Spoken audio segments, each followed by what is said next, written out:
In this week's episode of Ask the Masters, Master Grant Smith meets with Nader, an architect from Object Studios in Long Beach, California. One of the things as you develop your business throughout 2020 you want to do is to build an entire toolbox where you're working with other professionals. Stay tuned and listen to this week's episode. This week's episode of Ask the Masters is brought to you by the Western Pool and Spa Show, which will be in Long Beach, California, March 12th through the 14th. We'll see you there. Hi, I'm Grant Smith with Aqualink Pools and Spas. I'm here with Nader from Object Studio out of Long Beach, California. Welcome and thanks for coming by and talking about architecture today. Thank you for having me. Great. It's great to be here. Awesome. Well, Nader, I did your water vessel, your pool in your backyard. Yes, sir. You gave me the design for it. It was very clear and it turned out to be a stunning, design. We get a lot of compliments on our Facebook page about it and everything. So Thank you. Tell us a little bit about your background and how what school you went to and how you became an architect and whether you worked for other people. And Sure. I know now you're on your own. So, Yes. Yeah. My name is Nader, and I am principal of Object Studio in Long Beach. I graduated from Cal Poly Pomona in the 90s. I've been practicing since then. Of course, at the beginning, I worked for RTA Blue Rock. Actually, they were right down here on 17th Street in Costa Mesa.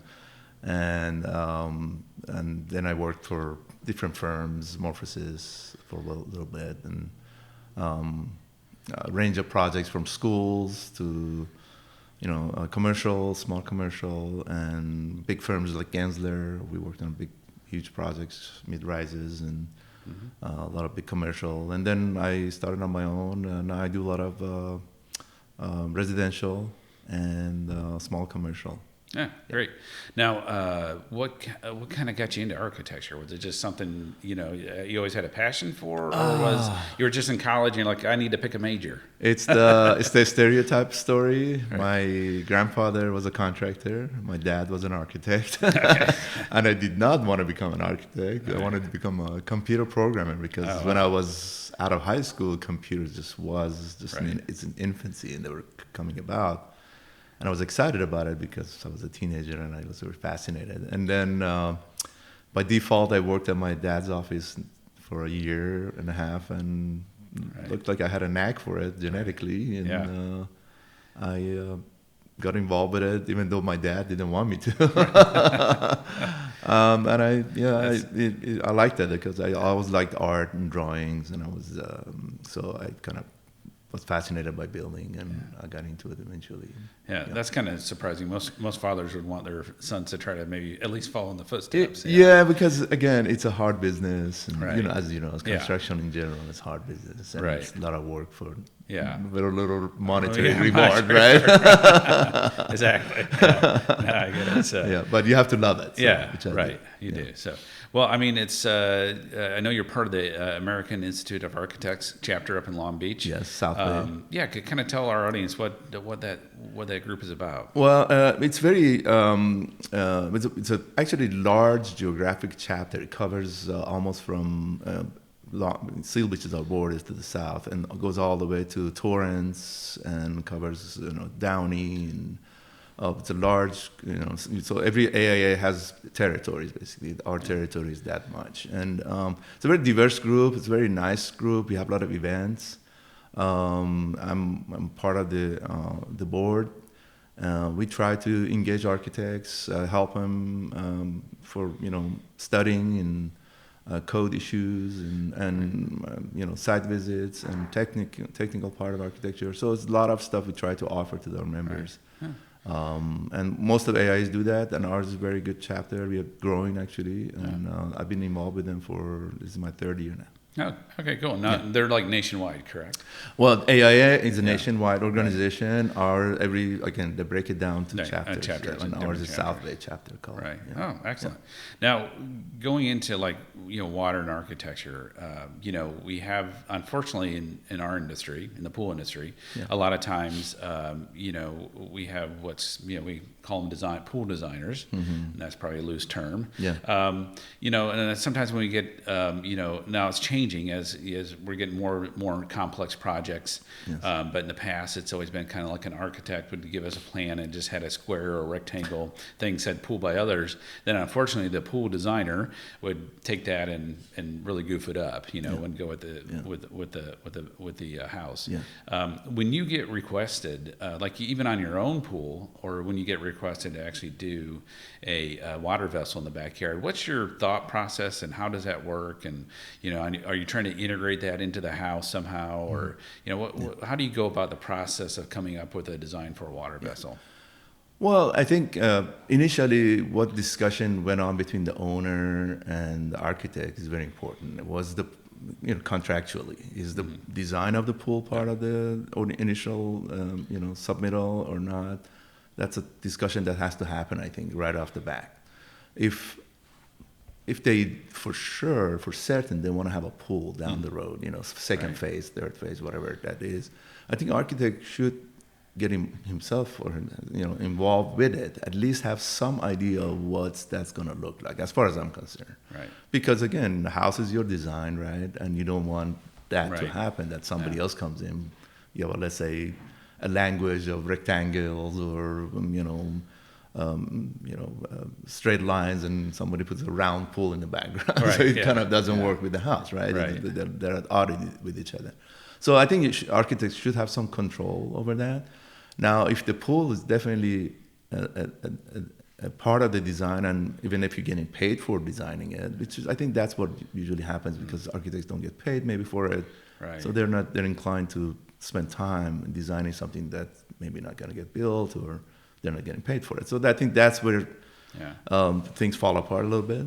But I think I am a little bit more maybe generous in my design. Right. So I like to have a control over what's going to happen. At least I give them some idea when I do rendering. I show what could be. Now maybe not to the details and all that, Yeah.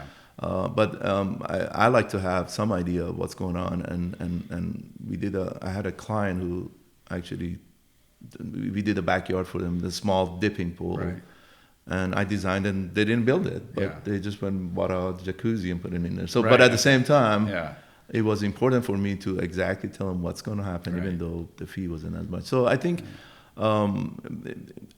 a good or passionate designer would get himself involved, at Right. least to show intention. Right. Okay. Gotcha. Design. Yeah.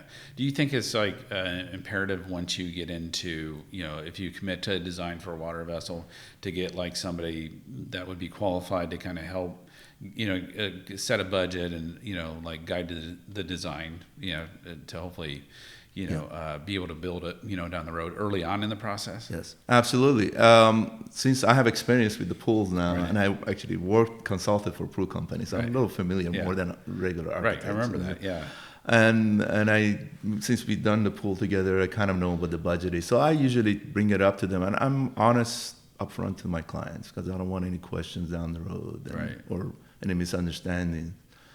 So I tell them, hey, pools are relatively expensive thing to do, Right. and but if it's worth it, and if you love it, then it enhances your backyard, and it completely changes your lifestyle and all Right. that. So if you put a budget for it, and you don't have to do it now, finish your house, get a loan, and do a second phase. Right. That's usually what happens, right? Yeah. You don't have to take the burden of $50,000, $70,000, $80,000 pool. Right. And so I'm honest with them and bring it up, and then let them decide. Yeah. And yes, you're right. I think initially, if we design something, it's better to get a pool builder like yourself or somebody who's experienced with that, and get an idea, a rough idea. Is this right direction? What I can do to minimize maybe the cost? And Right. yeah, of course, it's always a good idea. Right. Contractors should be involved at Yeah. some point of design to to have their input. Yeah, excellent. Now, if just taking away aside from just pools, if you're designing I know sometimes this falls under the purview of landscape architects, but I have seen plans where, especially up in some of the areas that we're dealing with now, up in the LA area, where the actual architect of the house will design all the water vessels. Is that something that you kind of start out with?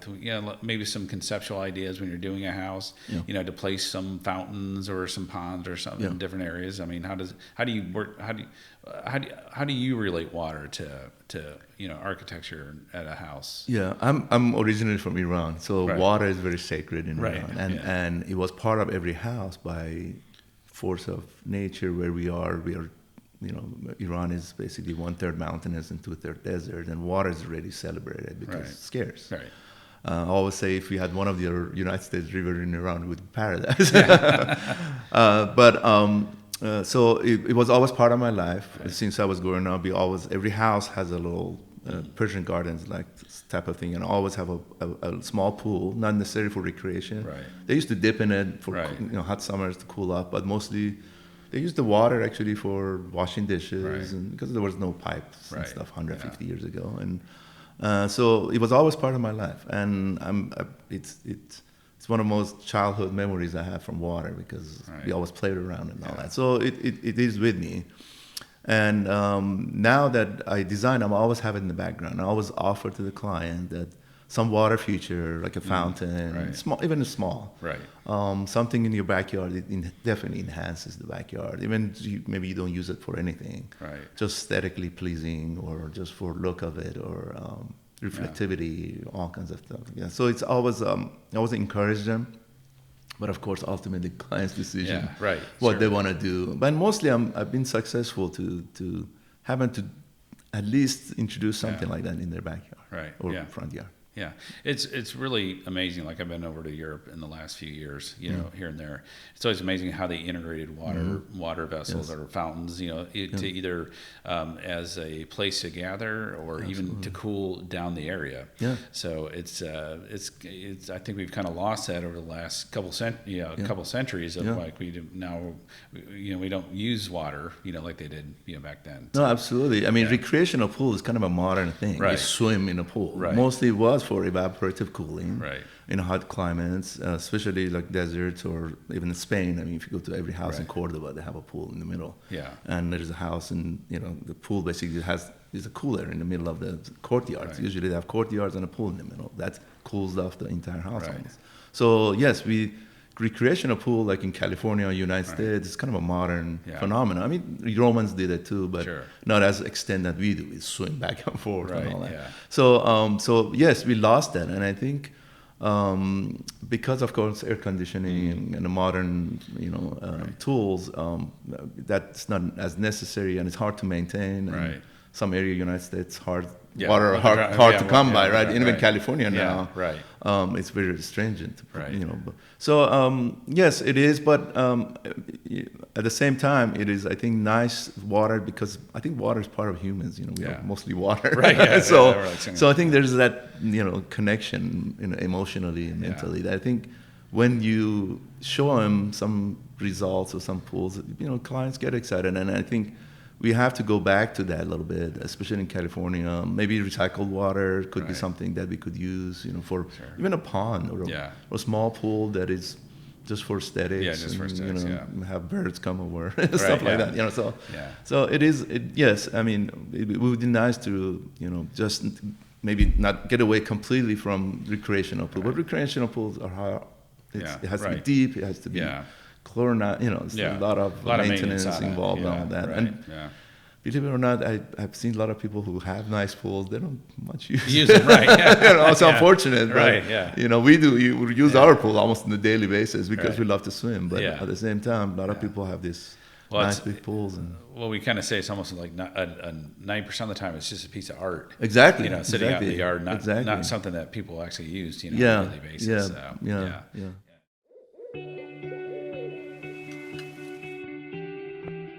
Hi, I'm Glenn Kinect, president of the Western Pool and Spa Show. The Western Pool and Spa Show is the only place where you can get education, networking, and the manufacturers at the same time. We are run by volunteers, and we are a nonprofit. It doesn't matter how long you've been in the industry. The Western Pool and Spa Show has something for everyone. Education is one of the main things that we try to push here, and it's all about education and networking. That's where education comes back into it, because when you network, you get education at the same time. Western Pool and Spa Show is a very family-oriented show. At the end of the day, the Western Pool and Spa Show is about people. People are the manufacturers, people are the educators, People are the attendees. People are the Western Pool and Spa Show.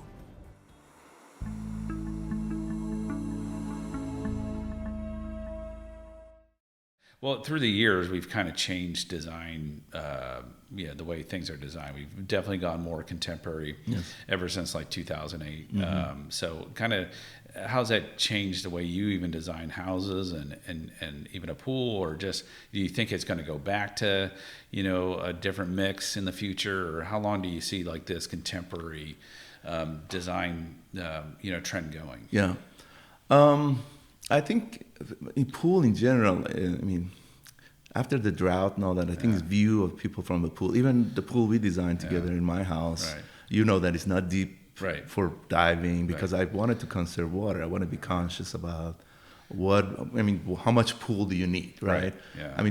If I don't dive in my pool, does it matter? I can, but it's not 12 feet deep. So we kept the water low and the consumption water low, and experimented with that, right? So I think that has to do maybe with what we can do with the pool. But as far as a contemporary pool, I think on a high-end houses, looks like architects are doing fantastic work and a lot of creative ways. And of course, technology has something to do with it. What we can do, edgeless pools now and all the pumps and all that that we can do things like that maybe 50 years ago it was hard to do or very expensive. It was for more of elite houses. So I think now people are maybe appreciating more of aesthetics of the pool, and maybe new even immigrants who are from other countries who appreciate pools differently. They're coming in and they're building their own, having their own idea of what pools should be. So I think that all affects the design. But I think designers in general, like to incorporate water or some water feature, and it's the design. I think it's extremely nice. I see a lot of stuff you post or other people post, and I think it is going to the right direction. Right. Yeah. Well, kind of get off the topic of just even no pools or fountains or whatever. Where do you see architecture going as far as like the styles and things like that? As because it's always a big thing for people that do design pools only. They come up to a house and it may be contemporary. It could be French country. It could be farmhouse or whatever. And then they totally design a pool that's not fitting into that. But nowadays, like even now, still unfortunately, we get requests where we go to a home site like in Irvine or something, which is very Mediterranean still, Tuscany style, and a lot of that's just because the plans were approved like 20 years ago. So somebody's drawer, right? And so they're all approved. So they're not going to change the whole architecture of the house. And then when you go inside, though, they're totally modern. Grays and whites, and the materials are definitely modern. And then they want to transfer that out to the backyard. So it's really hard. They want a contemporary style pool, but then they have this Tuscany, house. So do you think how would you transition that? To have a very clean, modern looking yard, but yet still, would it be more materials in your opinion? Just maybe have the same design style of contemporary, but just different materials to match, the outside of the house. Yeah, it's a good question. It's a hard debate we have, even in architecture. Where is it going? How clients ultimately it's what client wants, right?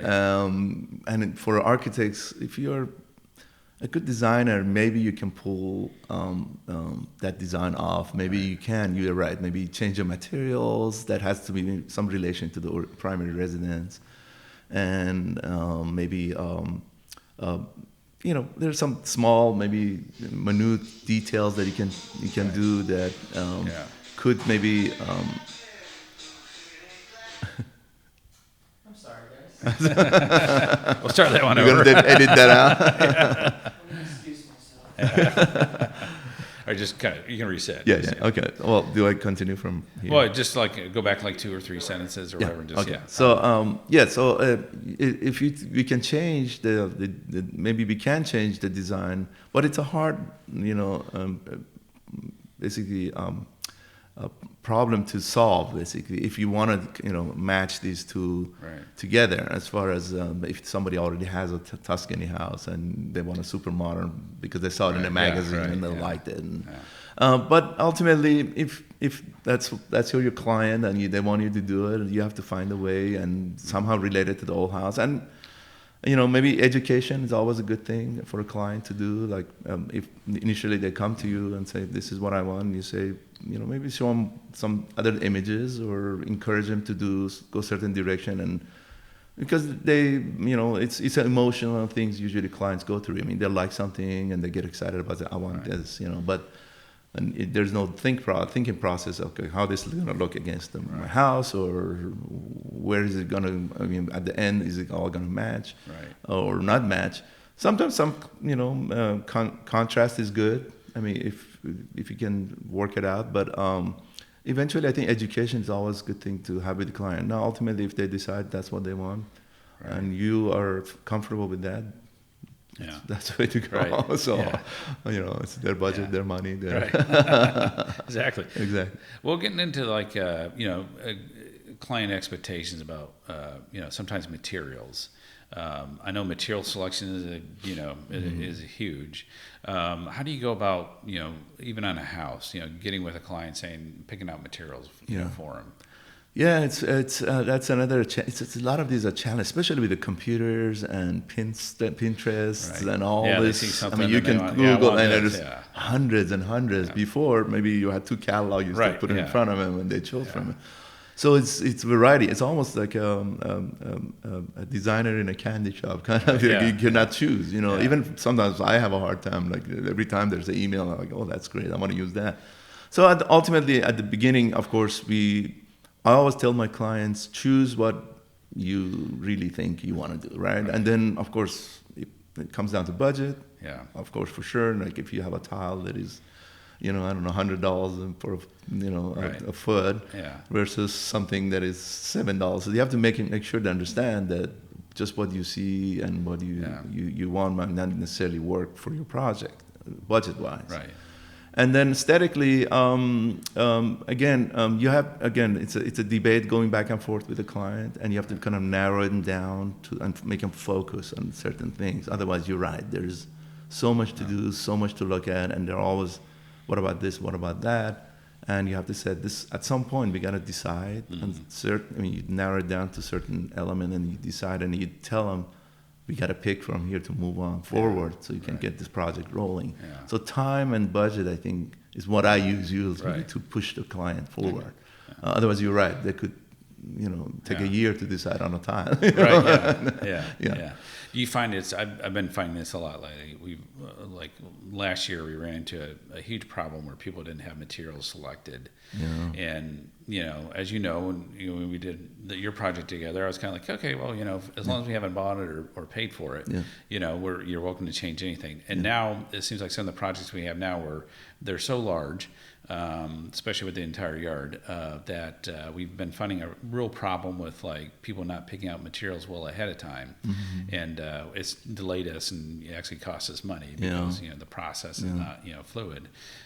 Is that? I mean, I would think before you start any kind of project or a house that's got to be really important. Yeah, it is. What I do again, I always tell my client, let's design your dream house. What do you want? Don't think about budget and everything right off the bat. Just let's do, and then we can value engineer it back.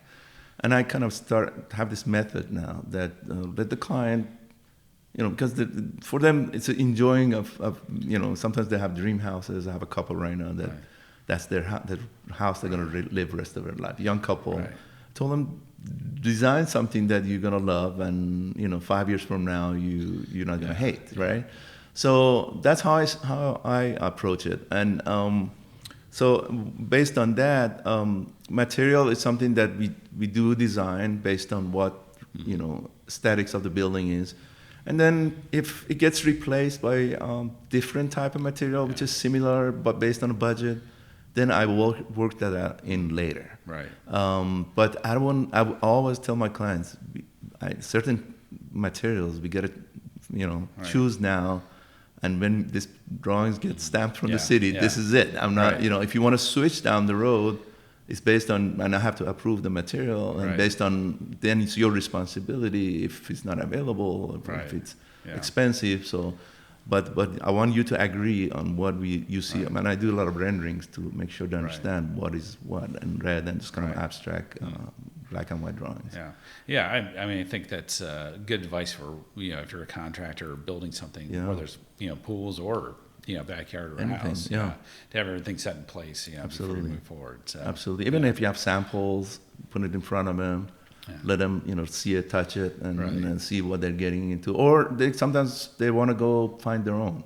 I said, okay, that's fine. Go find your own, and then come back to me and see if you can fit it within the design parameters. Right. So when you first started, did you do a lot of residential work, or did you do commercial stuff mostly, or?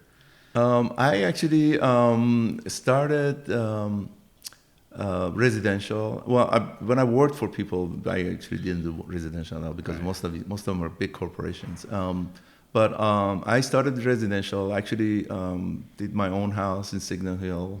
That kind of it was a large and very overwhelming project because there was basically nothing on the site. Nothing. I mean, we didn't even have a sidewalk. So then after that, I kind of got offered for do commercial projects, and I did some commercial projects in Long Beach, successful projects. And then I stayed with that kind of level of projects because for me it's more manageable than getting too big. Right now I'm doing a lot of residentials. ADUs are coming in now. It's kind of helping our office. We're getting a lot of requests for that. And that's a whole challenge and new learning process that I'm doing right now. So. Now, what are ADUs, just for people that don't know? ADUs, the accessory detached unit, which basically granny loft in the back. Gotcha. Now it's passed. Most of the city approved it. And a lot of people are rushing. So it's almost like a gold rush, rushing to do ADUs. Right. And it's bringing us a lot of projects right now. They're basically tiny houses in the backyard. In the backyard. Well, I know they're like in LA. They're encouraging a lot of that. Oh yeah, even Long Beach, and people are excited because generational things are happening. A lot of people have grandparents who want to take care of, and some people want to make income out of it. But you have to be very careful what you do, where to build, and every city has its own requirements, and you have to have a certain amount of land. So there's a lot of issues involved. But I have a really good client right now. She's doing a lot of them just for sake of investment. Now, obviously, you have to integrate that ADU into the house architecture. So most of the cities require that the ADUs have to match the house. Almost verbatim, the roof has to look the same. So that's most of the city. They don't want something completely different. So far, I came across nothing that says you have to have something different. So that's something you have to think about. That ADU's gonna look like your house. Well, kind of getting back on water vessels.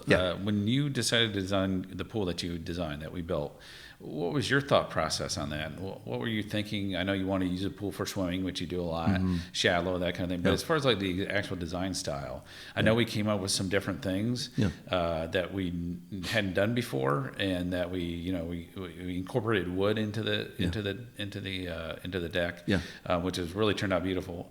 What was your thought process when you were kind of, because you live in a very modern house? So it's a very contemporary. It's like which is that was the idea. I mean, if you remember, the house was very rectangular and had a lot to do with squares and rectangles, and so at the beginning I knew I want to have a pool. So every move I made regarding to the main house, I had the pool back on my mind, and I designed the entire thing at once. So if you remember, the pool was incorporated into our master bedroom, basically an extension of the floor became the pool, and it's the same level as our floor deck, and half of it is in the ground, half of it's above ground. So that's what the interesting thing happened, because I wanted to have idea of you open the door from your master and walk on the deck and basically jump in your pool, and our house was raised because it's an older house, so that then became kind of a foundation for aesthetics of the pool to be raised. to be incorporated into the master bedroom. And the idea of wood deck and all that, I wanted to, because Lakewood Village area, which we live, we used to be a farmlands mostly, and idea of kind of having that farm look and a little bit of because the entire house is white, and have a little contrast with the wood. It's almost like a contrast to the house. It kind of grounded the house a little bit, I think, if you agree. And then the pool, we came up with the idea of a gray pool to reflect, like almost like you have a glass rather than a water. And then and sometimes in the morning when it's completely static, the water, it looks like a piece of glass on that pool. And then I designed it so the edgeless part that we wanted to pull, but we couldn't do the entire edgeless waterfall because I was my own client. It was super expensive, right? So but we still pulled that detail, edgeless detail, which was very nice. You've done a very nice job. So that when you fill up the pool to the edge, it's almost like you have a piece of glass basically on a deck. So that was a lot of those ideas was in my mind, how to, because we had that big window, so how that incorporated with the glass. So you have to kind of, in your head when you design, as a good designer, you have to think about back and forth. Like what are you doing here? What's going to happen there? And then at one point, all these languages come together and it becomes a coherent design. Right. Now, what was your thought process of separating the spa away from the pool? Was that just a kind of design feature? Was the purpose on that, or? I don't think. Well, if you remember, we had it was an idea. I just wanted to have a kind of, maybe it was more of a functional thing. I thought maybe I want to just warm up the jacuzzi and maybe not warm up the pool necessarily. Right? We just use it and we shut it down. We don't have to warm up the entire pool. And maybe technically I didn't know there was other things we could do. I didn't say anything. You educated me. You educated me down the road. But so next time I remember. But anyway, that was more in my mind. That why I have to, we might as well separate them because we might use them separately, right? But it actually, I think, kind of worked out because it looks like a bridge we have between those two, and they still look like they're connected. Everybody always asks me, "Are they connected?" Like, no, looks like they're connected because of the deck overhang. I didn't say anything because I thought, "Whoa, this is really cool. Let's just go with it." Exactly. So maybe it was a mistake on my part as far as cost and technical part of it. But then you educated me halfway through, or I don't know where it was, that maybe you could have done this. I was like, well, design already. You're already pouring concrete, might as well keep going. So, well, I just left it because I thought it was a great detail. It's nicely worked out nicely. I think it's good to have two separate body of water.